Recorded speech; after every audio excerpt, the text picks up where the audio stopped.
So, as I mentioned before, the Serious Decisions did that study about the impact of bad data. Part of that study was they determined that up to 25% of a given company's data is garbage in that study, which is pretty amazing. They also, I don't know if it was that study or another one, said that your data degrades about 3% of your contacts in your database degrade every month.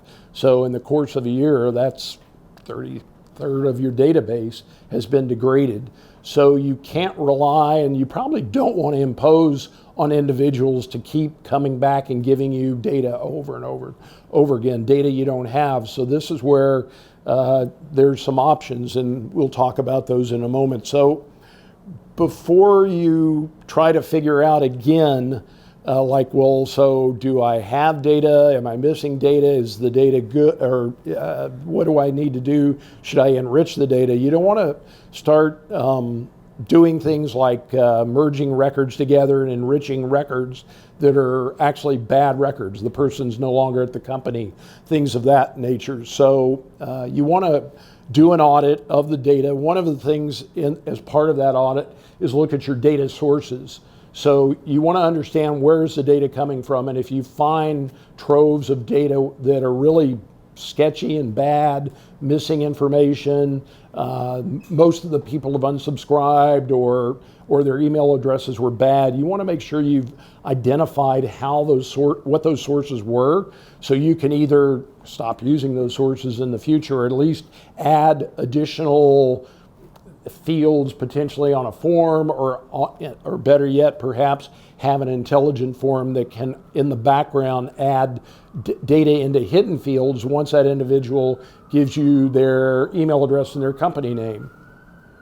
You also want to check your CRM sync. I see lots of problems with data where the sync is not occurring properly between Marketo and Salesforce, or Dynamics potentially, mostly Salesforce, my background, but you can wind up situations where salespeople are entering data on their side, but it's not getting into Marketo, or vice versa, because there's a validation rule in place that's preventing the syncing from occurring.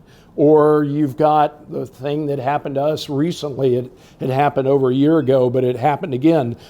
Someone had installed quite a few apps in our Salesforce org over the last year, and one of them had just bazillions of Apex triggers. And so there's a limit on on the CPU, I can't remember what it's called, Apex CPU limit or something like that.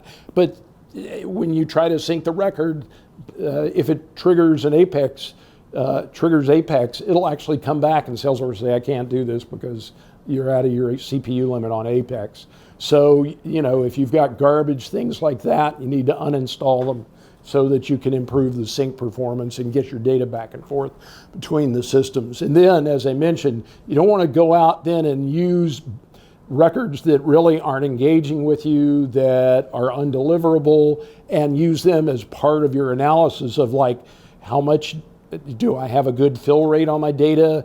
I don't, okay, I should go enrich that. You don't want to enrich bad data records. So you definitely want to purge those out of your system. And then after you've done that, if you've got duplicate records, you want to merge those together, because again, you don't want to be enriching duplicate records and wasting a bunch of money doing that.